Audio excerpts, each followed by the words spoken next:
4월 첫째 주 사부 예배에 오신 여러분들을 주님의 이름으로 환영하고 축복합니다. 오늘은 특별히 이 여호수아와 다윗과 에바다, 기온과 미온의 모든 청년들이 함께 모여서 예배를 드리는 날인데요. 이 시간 우리가 해마다 매주마다 하고 있지만 할렐루야 주님을 찬양합시다고 제가 전창을 할 때 아멘 예 그렇습니다라고 우리 크게 한번 화답했으면 좋겠는데요. 한번 연습은 아니지만 제가 할렐루야 하면 한번 아멘으로 화답하시겠습니까? 할렐루야. 예, 이제 본 게임입니다. 할렐루야. 예, 아멘입니다. 너무나 푸르른 이 계절에 이 푸르름보다 더 푸르른 여호수아, 다윗, 에바다 청년들, 가장 믿는 분들이 여호수아네요. 가장 믿지 않고 인정하지 않는 분들이 에바다 청년 같은데 푸르름입니다. 예, 얼마만큼 푸르른지 이 녹음보다 더 푸르고 좋은 시절입니다. 그런데 참 좋은 시절을 살아가는 저와 여러분들이지만 우리 인간의 인식은 너무나 유한한 것 같습니다. 제가 솔직히 한번 여러분 고백을 드리자면요, 제가 오늘 이 4월 첫 번째 주 예배를 준비하고 이렇게 안내를 딱 하다가 이렇게 이제 여호수아를 담당하시는 홍경희 목사님하고 크로스를 하면서 올라오면서 이 본당에 홍 목사님 계시니까 갑자기 이런 생각 드는 거예요. 목사님이 왜 여기 계시지? 오늘 연합 예배잖아요. 이렇게 부족합니다.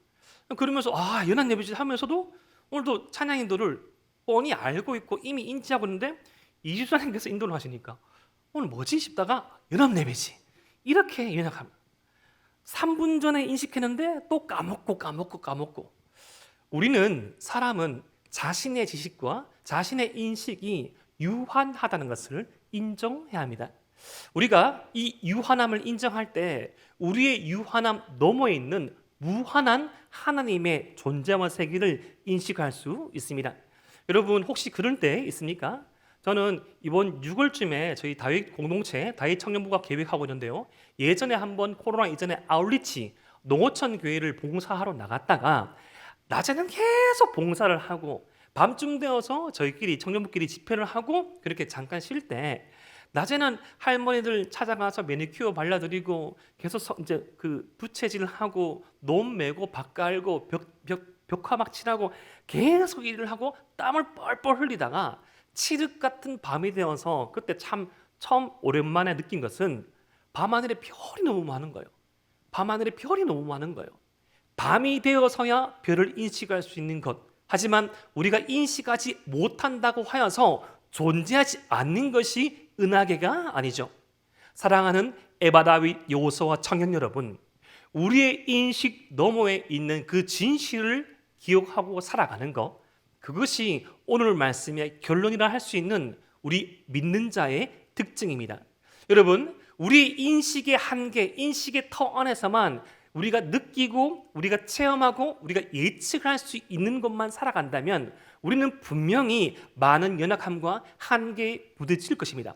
하지만 하나님께서는 우리 인식 너머에, 하나님께서는 우리의 인지 너머에, 하나님께서는 이 지상의 세계 또한 뿐만 아니라 이 천상의 세계까지 주관하시고 함께 하시는 분, 그 모든 세상을 통치하시는 그분이 바로 우리 아버지 하나님의 사실을 깨달을 때 우리의 삶의 관점과 스케일은 넓어갈 수 있습니다. 오늘 그러한 이 말씀 시작되는 말씀이 요한계시록 5장 1절에 이렇게 시작합니다. 내가 보매 보좌에 앉으신 이의 오른손에 두루마리가 있으니 안팎으로 썼고 7인으로 봉하였더라. 여러분, 우리가 방금 읽은 요한계시록의 말씀의 저자는 누구일까요? 마음으로 답해 보십시오. 예, 감사합니다. 사도 요한이죠. 여러분, 사도 요한은 누굽니까? 예수님의 12제자 중 한 사람으로서 유일하게 순교하지 않은 살아남은 제자입니다. 이 요한계시록 말씀을 기록할 당시 사도 요한 외에 모든 11제자는 죽었습니다. 순교당했습니다. 본인만 홀로 살아남았는데 당시 이 로마 제국은 기독교를 철저하게 탄압하던 시기였습니다. 여러분 한번 물어보겠습니다. 지금도 우리 기독교인들에 대한 지금도 이 믿는 것에 대한 좀 좋지 못한 생각이 있을 수가 있고 좀 그런 편견들이 있을 수가 있지요. 만약에 사업터에서 직장에서 아니면 캠퍼스에서 우리의 어떤 관계성 가운데 예수님 믿는다는 이유로 우리는 핍박을 받을 수도 있고 오해받을 수도 있습니다. 하지만 저와 여러분들이 느끼고 겪고 체험하는 것보다 비교할 수 없는 정도의 강도, 비교할 수 없는 정도의 핍박과 압박 가운데 당시 요한계시록이 기록될 당시에 초대교인들은 그런 상황들을 느꼈습니다. 그런데 그런 상황 가운데, 가장 힘든 상황 가운데 홀로 살아남은 사도 요한은 참 마음이 힘들었습니다. 사랑하는 에바 다윗 여호수아 청년부 여러분, 혼자라고 느껴질 때, 혼자일 때, 고독할 때, 마음 나누는 이가 없을 때 그렇게 외로울 수가 없습니다. 지금 이 시대를 살아가는 현대인들을 군중 속의 외로움을 느끼는 사람이라고 말하고 있죠. 참 많은 관계성 가운데 있고, 여러분 핸드폰만 봐도 얼마만큼 쉽게 사람과 접속할 수 있습니까? 지금 이렇게 말하면 우리 에바다 MZ세대들 좀 싫어하겠지만, 예전에 이 핸드폰이 없을 때 그렇게 잘 사람을 만나고 잘 연락하고 했는데, 지금은 핸드폰이 있어도 연락이 잘 안 될 때가 있고 의도적으로 연락을 그렇게 씹을 때가 있잖아요. 카카오톡에 일이 사라지지 않았다고 해서 나의 의도가 사라진 것은 아닙니다. 너무나 쉽게 사람과의 관계를 맺을 수 있고 인포메이션을 취할 수 있지만 피곤한 거예요. 관계 맺기 싫은 거예요. 조금은 책임지기 싫고, 나 혼자 있고 싶고, 혼자인 것 같고, 나만 혼자 홀로 떨어져서 이런 비참하고 괴롭고 불편한 삶을 살아가고 있을 때, 그때 우리는 세상이 말하는 그 소리에 착각해서는 안 됩니다. 우리는 우리 혼자가 아니며 우리가 보고 듣고 느끼는 이 세상이 전부가 아니라는 사실을 깨달아야 합니다. 오늘 말씀의 저자 사도 요한이 그러하였습니다. 본인 혼자 12제자 가운데 순교하지 않고 살아남았고, 본인을 둘러싼 그 핍박 가운데 밤모섬으로 유배를 당하였을 때 너무나도 힘들고 어려웠던 그 처지 가운데 하나님께서 이 사도 요한에게 환상을 허락하시고 이 세상 너머의 천상의 세계를 보여주시면서 요한계시록 4장과 5장을 통해서 이 땅 가운데 드려지는 예배가 아닌 동시에 드려지는 천상의 예배를 보여주시는데, 그 모습이 5장 1절에 보니까 보좌에 앉으신 이 하나님의 오른손에 두루마리가 있다고 표현하고 있습니다. 여기서 한번 여쭤보겠습니다. 여러분, 성부 하나님께서 오른손이 있습니까? 없습니까? 없습니다. 맞습니다. 예. 하나님은 손이 없어요. 영적인 존재이기 때문에 사도 요한이 환상으로 그렇게 표현하는 것이죠. 영이신 하나님께서 이 두루마리를 취하고 계시는데 강력한 힘, 강한 존재라고 설명할 수 있는 오른손으로서 취하고 있는데, 그 두루마리를 보니까 안팎으로 내용이 빡빡하게 기록되어져 있고 7인 인장으로 뗄 수 없는, 지금으로 치면 자물쇠로 잠겨져 있는 두루마리가 하나님께서 가지고 있더라고 말하고 있습니다. 여러분, 오늘 말씀에 등장하는 이 두루마리는 이 구원 역사에 관련된 내용입니다. 이 세상의 어떤 비밀이지요. 인간이 어디서부터 왔고 어디로 가는가, 이 인류의 역사는 어떻게 마무리되어지고 하나님께서 이 구원의 역사를 어떻게 전개해 나가시고 마무리하시는가, 우리 모두가 궁금해하고 우리 모두가 꿈꿀 수 있는 그 결론을 담은 그 문서가 하나님께 있더라는 것입니다. 그런데 그 하나님께 취하고 있는 그 두루마리를 그 누구도 취할 자, 하나님께로부터 받아서 해석할 자가 없더라고 2절 말씀에 말합니다. 그런데 그 하나님께 두루마리를 받아서 그것을 해석할 수 있는 자가 3절 말씀 보니까 하늘 위나 땅 아래, 이 모든 세상, 모든 피조의 세상 가운데 그 누구도 인간의 구원 역사를 완벽하게 풀이할 수 있는 사람이 없다라고 말합니다.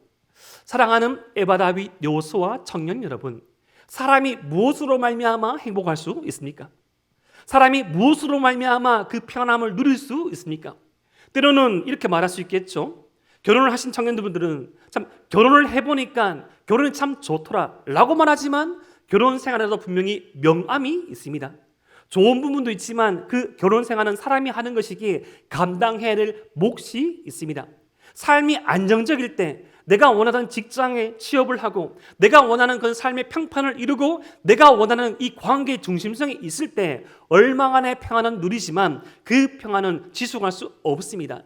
지금 취업을 준비하시고 이직을 준비하시는 청년들이 그렇게 원하는 곳에 취업을 하더라도, 그렇게 원하는 곳에 이직을 하더라도 그것에 대한 합당한 만족하는 마음은 3개월을 넘지 않습니다. 제가 전에 한번 말씀드린 적이 있죠. 정말로 사람이 바라여서 지금 어떤 현대인들의 가장 큰 바람이라 할 수 있는 주택의 구입, 그 주택을 구입했을 때 그 최대한 만족도가 얼마 가느냐 설문조사를 해보았습니다. 이 평수와 상관없이 가격에 상관없이 가장 길게 가더라도 1년 반이 넘지 않다는 것이죠. 연끌까지 해서 대출을 하고 아니면 증여를 받고 투자가 대박이 나고 열심히 돈을 모아서 어떻게 했던 그런 투자하였던 매매하였던 그렇게 살았던 그 집조차도 1년 반이 지나지고 최소는 3주랍니다. 3주만 지나도 마음에 들지 않는 거예요. 다른 직장도 마찬가지입니다. 저는 종종 그런 청년들을 볼 때가 있었습니다. 정말로 하나님께서 그들이 준비한 것보다 더 큰 은혜를 부어주셔서 정말로 생각지도 못한 길로 인도하시고 직장에 들어가게 하시고 만남을 허락하시고 그 당시에는 상당히 기뻐하고 감사하는데 그렇게 들어간 직장에서 다른 직장으로 얼마 가지 않아서 이직을 준비하는 청년들을 종종 많이 봤습니다. 저는 호되게 머리하죠. 최소한 3년을 열심히 해보고 최소한 한 계절, 이 4계절은 지내보고 그렇게 해봐야지 포기하려고 하고 더 편리하고 더 윤택하고 더 많은 것들을 누릴 수 있는 자리들을 쉽게 바라보는 그 시점들 다 깨닫지 못한 것이죠. 사람이 취하였을 때 내가 노력하여서 인간의 모든 행복들을 누릴 수 있을 것이라고 생각하지만 사람은 하늘 위나 땅 위나 땅 안에 그 어떤 존재도 인간의 구원의 문제, 근원적인 행복의 문제를 풀 수 있는 그 방법을 사람은 가지고 있지 않습니다. 가지고 있다고 말하면 그 사람은 교주이거나 이단일 가능성이 상당히 많습니다. 사람은 다 부족합니다. 하나님의 은혜가 필요합니다. 그러한 사실을 깨닫고 이 두루마리를 취할 수 없음을 깨닫고 사도 요한이 이렇게 반응합니다. 우리 요한계시록 5장 4절 말씀, 요한계시록 5장 4절 말씀을 우리 함께 한번 읽어보겠습니다. 시작. 그 두루마리를 펴거나 보거나 하기에 합당한 자가 보이지 아니하기로 내가 크게 울었더니. 아멘. 여러분, 사도 요한은 요한계시록 4장 1절 말씀에서 하나님께서 이리로 올라오라, 지금 네가 살고 있는 비참한 현실이 다가 아니라 이 땅의 진정한 진실을 보여주겠다. 이 땅으로 올라오면, 이 하늘로 올라오면 내가 이 완전한 구원을 이루어가는 그 길들을 보여주겠다고 약속하시고 사도 요한을 부르셔서 환상을 보이셨는데, 정작 사도 요한이 하나님 앞에서 바라봤을 때 그 구원의 과정과 결론을 기록한 두루마리를 펼 수 없다는 사실을 깨닫고 엉엉 울었다는 것이죠. 여러분, 이러한 눈물을 흘리는 자가 바로 성도입니다. 여러분, 우리가 소망하고 우리가 꿈꾸고 우리가 기다렸던 것들이 때로는 성사되지 못하고 때로는 허물어져 가고 때로는 내가 기도한 것과 다른 길로 갔을 때 속이 상해서 흘릴 수 있는 눈물도 같이 있습니다. 그런데 조금 더 우리가 근원적으로 고민해봐야 하고 우리가 흘렸을 때 오래 남고 힘이 되는 눈물은 내가 하나님의 은혜로 살아가는 하나님의 백성이지만 그 은혜대로 살아가지 못하는 그 현실이 느껴지고 인지되어질 때, 하나님께서 내게 베푸르신 은혜가 있는데, 하나님께서 저와 여러분들에게 허락하신 그 은혜가 있는데 그 은혜를 붙잡지 못하고 살아가는 나의 현실을 깨달을 때 그때 눈물이 납니다. 그때 주님 앞에 죄송한 거죠. 주님께서 내게 답을 주신다고 말씀하시는데, 주님께서 내게 주신 은혜가 있는데 이 은혜를 살아갈 수 없고 이 은혜를 해석할 수 없고 이 은혜를 노래할 수 없는 이 현실이 각박하고 외롭고 괴로울 때 눈물 흘릴 때가 있다는 것입니다. 이것은 다만 우리가 여러분 함께 예배드리는 지금 어떻게 보면 가장 선별할 수 있는 여호수아 청년들도 예외는 아닌 것 같습니다. 종종 저도 착각할 때가 있습니다. 제가 80년생이거든요. 여러분과 좀 비슷합니까? 적기도 하고 많기도 하죠. 이렇게 말하면 안 믿겠지만 저는 종종 많은 시기에 가끔씩 이 시간이 23살에 멈춰 있어요. 죄송합니다. 혐오스럽죠? 죄송합니다. 가끔씩은 16살에 멈춰 있어요. 여러분, 과거를 지향하고 후회하지 않지만 여전히 내 마음은 그 10대에 만난 하나님이 기억나는데, 여전히 내 마음은 처음 이 고등부에서 대학부 올라갔을 때 그 뜨거운 겨울 수련회 가운데 내게 말씀하시고 환상 가운데 말씀하신 하나님께서 목회자로 부르신 그 소명이 있고 소망이 있는데, 여전히 내 마음은 그 20살 초반에 처음으로 리더로 섬기면서 한 영혼이 한 주에 나오지 못하여서 속상해서 눈물 흘린 그 기억이 있는데, 여전히 내 마음은 처음 사역을 시작했을 때 단 1분이라도 단 10분이라도 영혼 앞에서 정직하게 진실하게 살아가보려고 고백하고 몸부림쳤던 내 모습이 있는데, 여전히 내 마음은 10년 전에 처음 결혼 생활을 하였을 때 정말 아내와 아들들에게, 정말 장차 태어난 이 자녀들에게 부끄럼 없는 이 아버지가 되겠다고 고백하고 소망한 내 모습이 있는데, 지금의 내 모습을 생각하면, 지금의 나의 모습을 생각하면 그 고백과 그 바람과 그 꿈들과는 좀 멀어진 것만 같은, 희미해진 것만 같은, 너무나도 쓰디쓴 그 현실이 기억날 때가 종종 많이 있더란 것입니다. 여러분, 하나님의 백성이 은혜로 산다는 것은 늘 모든 것에 있어서 긍정적이고, 늘 모든 것에 있어서 웃으면서, 늘 모든 것에 있어서 할 수 있다고 하는 그러한 측면도 있지만, 자신의 삶을 돌아보며 진지하게, 때로는 눈물 흘리며, 때로는 주님 앞에 호소하며, 때로는 주님 앞에 절규하는 모습도 하나님의 백성의 건강한 모습 중에 한 모습입니다. 지금 그러한 모습을 사도 요한이 보이는 겁니다. 주님께서 나를 구원하시고 주님께서 나를 이곳에 이끌으셨는데 하나님의 구원의 역사를 해석할 수 있는 이 방법이 없습니까? 사랑하는 에바라윗 여호수아 청년 여러분, 하나님의 말씀을 붙잡고 흘리는 눈물은 항상 의미가 있습니다. 시편 126편 5절과 6절 말씀, 눈물을 흘리며 씨를 뿌리는 자는 기쁨으로 거두리로다. 울며 씨를 뿌리러 나가는 자는 반드시 기쁨으로 그 곡식단을 가지고 돌아오리로다. 하나님의 은혜대로 살아가고 싶습니다. 하지만 나의 믿음이, 나의 현실이, 나의 이 성격이 그것을 받쳐주지 못하고 담아낼 수 없는군요 하고 흘리는 눈물은 의미 있더란 것입니다.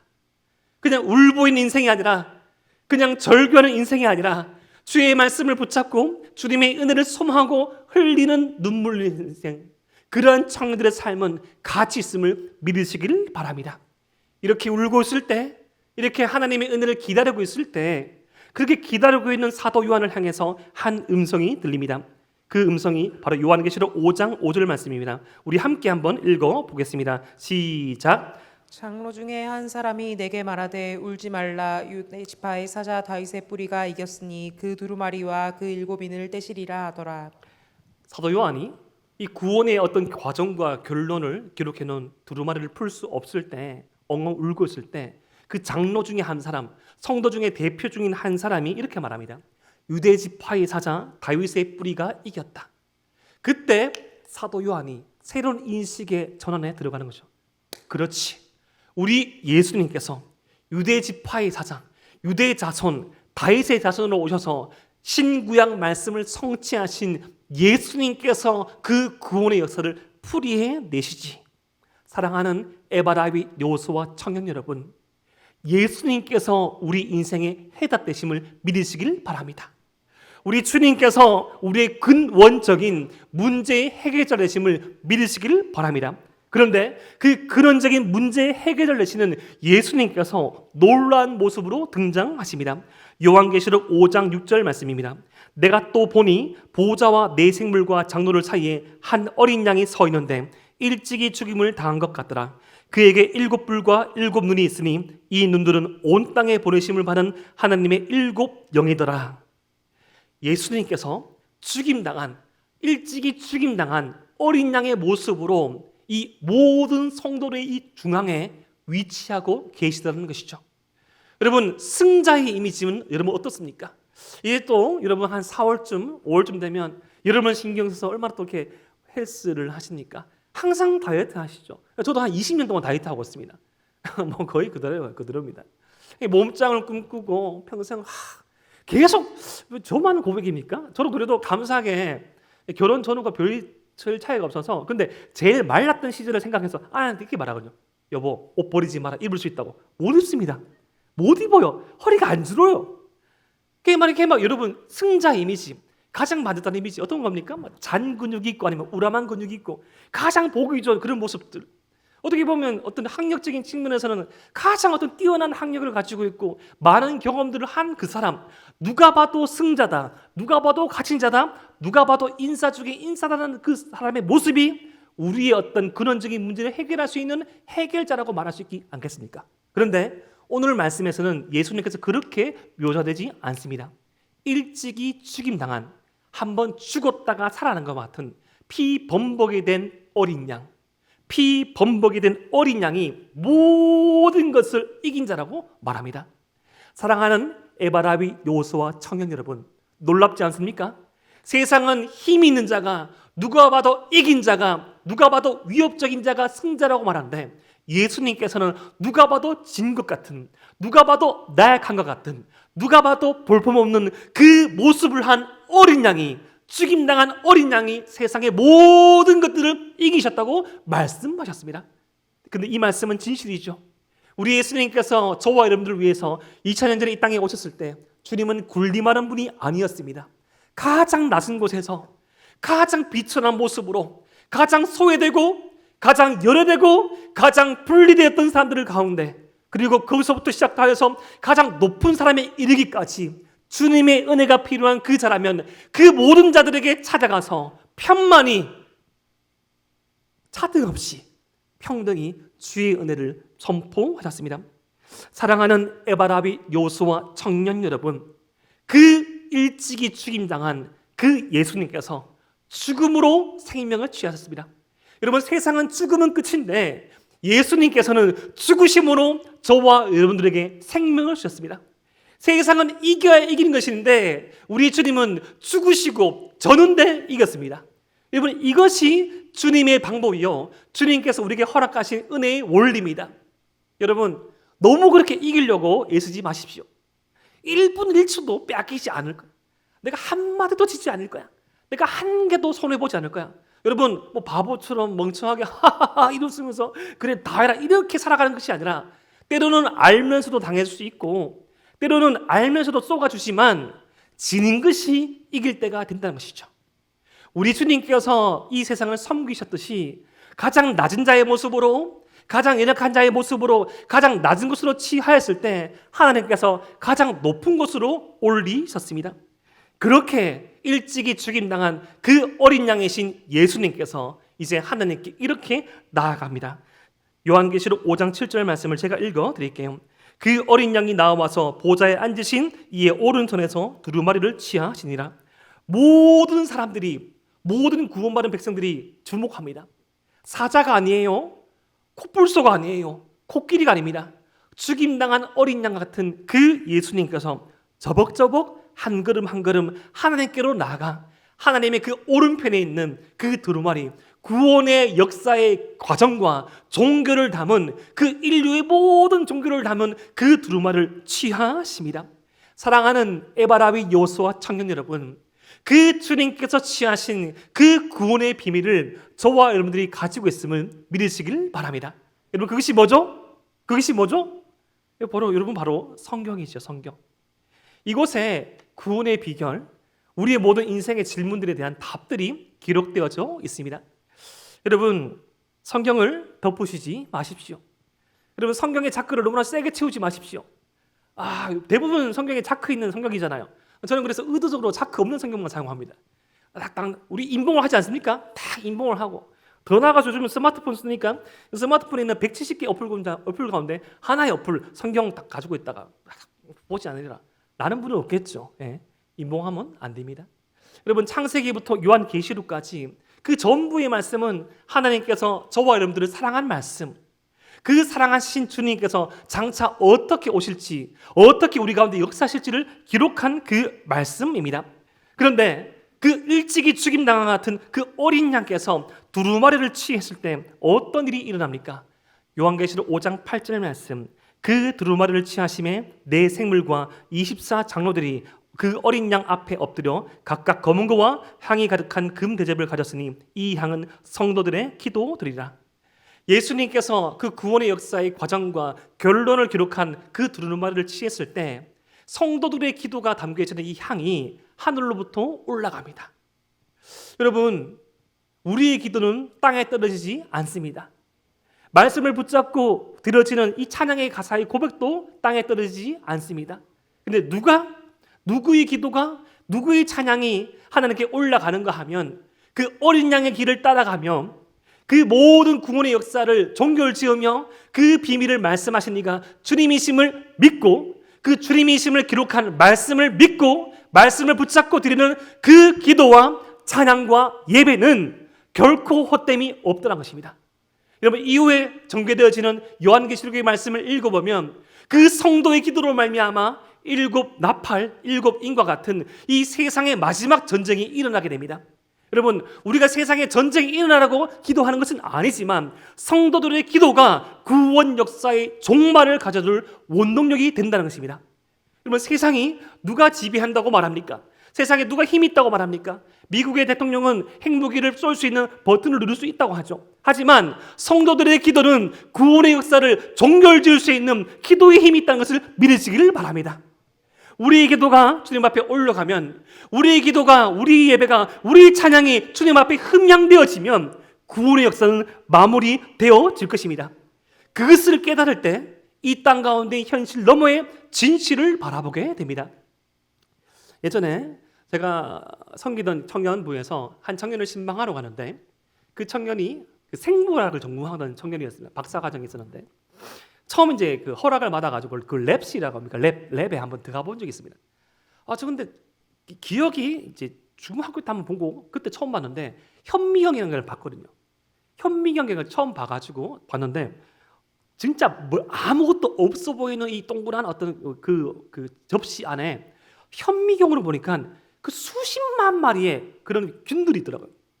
수십만 마리의 균들. 근데 그 오직 현미경으로 보면 보이고 현미경으로 안 보이면 안 보이더라고요. 그렇게 말하면서 그 친구가 그렇게 말하기는, 목사님, 자기는 원래 이 모태 신앙이지만 이 생물학을 공부하고 더욱더 공부를 하면 할수록 눈에 보이지 않는 세상에 대한 이 현실을 바라보면서 주님을 알게 되었다고, 확신을 가지게 됐다고 말하거든요. 사람의 눈에는 보이지 않는 수많은 균들이 많이 있는데 그 균들이 사람의 몸에 자기도 모른 채 들어왔다가 나갔다가 들어왔다 나갔다 하는데 그것들을 조절할 수 있는 독특한 그 균이 사람의 몸에 있더라는 것이죠. 자기는 아무리 생각해봐도 자신의 어떤 속해 있는 그 학파에서 누군가는 진화에 의해서 그러한 균들이 있다고 말하지만 자기는 아무리 생각할수록 창조주신 하나님께서 그 균들을, 그 시스템을 사람의 몸 안에 만들어 놓았다고밖에 확신할 수밖에 없기에 자신의 있는 직장의 현장에서 더욱더 진실되게 확신 있게 살아갔던 그 청년의 모습을 바라보면서 저는 그때 이것이 우리가 살아가는 영적인 세계의 현실이라는 것을 다시금 생각하게 되었습니다. 우리는 흔히 눈에 보이는 거, 손에 잡히는 거, 귀에 들리는 거, 그것이 전부라고 여기지만 그 너머의 것들이 너무나 많이 있습니다. 저와 여러분들의 삶도 한번 생각해 보십시오. 우리는 흔히 많이 착각할 때가 있죠. 나 혼자 커왔구나. 나의 힘으로 이렇게 했구나. 우리 부모님 한 거 아무것도 없다. 저는 20세 이후로 지금까지 저희 부모님께 거의 용돈을 받아본 적이 없었습니다.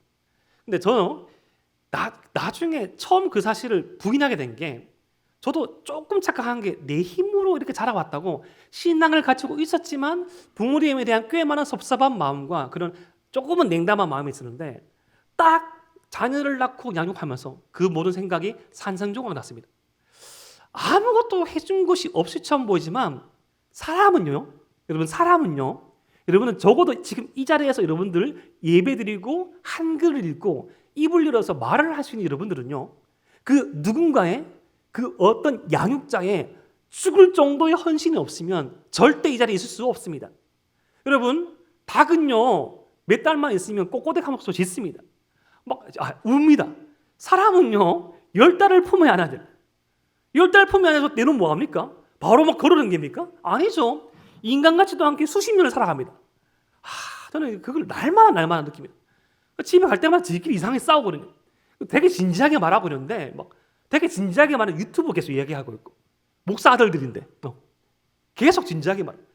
가끔씩 막 현타 올 때가 되게 많아요. 화요 중보기들이 나와가지고 여러분들을 위해서, 저를 위해서 한 시간 동안, 수시간 동안 눈물 흘려도 집에 들어가면, 집에 가면 무슨 환영 받습니까?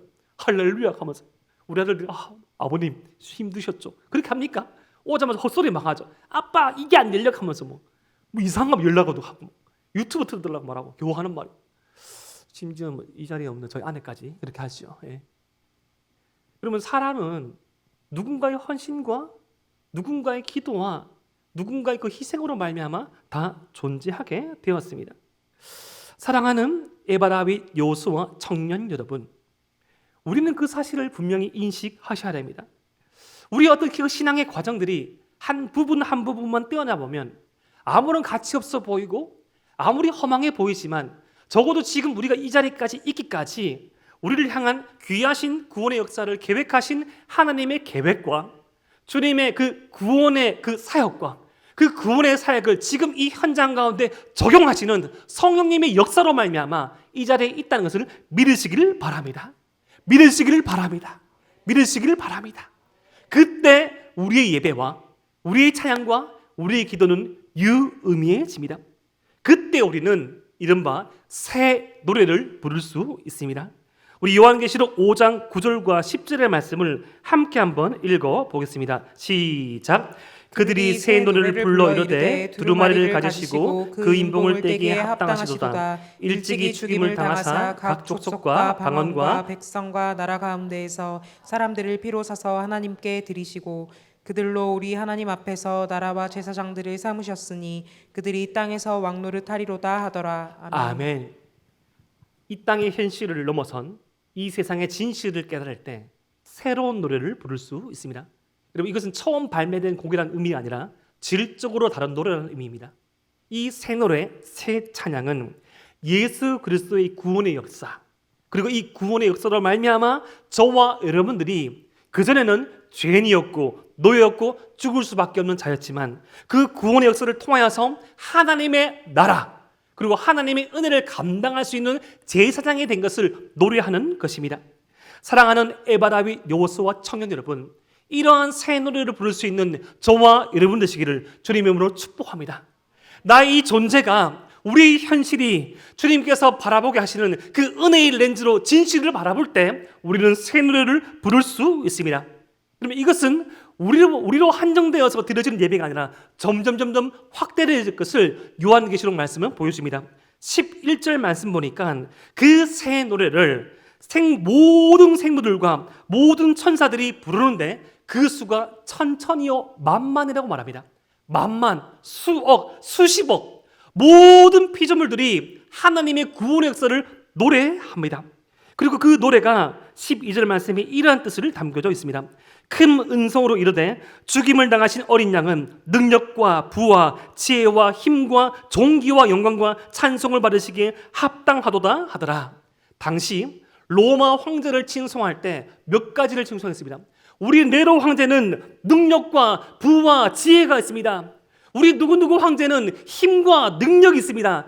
많아봤자 3가지, 많아봤자 2가지였는데 그 하나님은, 그 예수님은 능력과 부와 지혜와 힘과 존귀와 영광과 찬송 7가지 완전수, 모든 인간이 형언할 수 있는 모든 최상의 가치를 다하여서 노래할 수 있는 분, 높여드릴 수 있는 분, 그 주님이 바로 저와 여러분들의 주님 되심을 믿으시길 바랍니다. 그런데 지금 이러한 찬송을 요한계시록에서 드리고 있는 분들은 많은 존재가 바로 천사입니다. 그런데 여러분, 천사는 구원에 대한 직접적인 경험이 없습니다. 지금 천사가 요한계시록에서 이 노래를 부르고 있지만 이것은 어떻게 보면 카피곡입니다. 장차 저와 여러분들이 이 땅에서부터 지속된 이 예배가 영원에 이어질 때 구원을 받은, 구원의 은혜를 받을 우리가 부를 노래가 이 땅에서부터 저 천국에까지 영원히 확대되어서 이러한 찬양을 불러야 한다는 것이죠. 내 삶의 최상의 가치는 주님께 있습니다. 내 삶의 최고의 그 기쁜 것은 주님께 있습니다. 능력과 부와 지혜와 힘과 존귀와 영광과 찬송을 받기에 합당하신 주님, 아멘. 어서 오시옵소서. 여러분, 우리 현실이 힘듭니까? 우리의 존재가 나약하게 보입니까? 내가 처해져 있는 이 직장의 현실이, 내가 공부하고 있는 한 평도 되지 않는 이 독서실의 책상이, 나를 둘러싼 나를 이해하지 않는 그 수많은 적들과 많은 신앙생활의 관계를 맺고 있고 많은 교회 부서의 섬김을 하고 있지만 메말라버린 우리의 심정과 요동치 아니하는, 움직이지 않는 우리의 영혼의 갈증이 있습니까? 때로는 우리의 현실을 넘어서 우리를 바라보시고 우리가 바라볼 저 천상의 세계, 우리가 장차 완성될 예배를 생각하면 우리 현실을 이겨낼 수 있는 능력이 공급됩니다. 그 시각으로 예배를 드릴 때 지금 이 예배가, 앞으로 예배가 더욱더 새로워집니다. 천사는 구원의 직접적인 경험이 없지만 장차 우리가 드려질 그 예배를 시연하고 있는 것입니다. 요한계시록 5장 13절 말씀, 내가 또 들으니 하늘 위에와 땅 위에와 땅 아래와 바다 위에와 또 그 가운데 모든 피조물들이 이르되 보좌에 앉으신 이와 어린 양에게 찬송과 존귀와 영광과 권능을 세세토록 돌릴지어다 하니 아멘. 여러분 한번 그려지십니까? 예수님의 보좌를 중심으로 점점 찬양을 드리는 이 존재들이 확대되어집니다. 원형으로 쭉 확대되십니다. 지금 이 이미지를 지금 이 지상으로 가져오면 이 대동교회를 중심으로 저와 여러분들이 청해놓은 이 삶을 중심으로 점점 확대되십니다. 물론 예배의 완성은 또 일상이죠. 여러분 어떻습니까?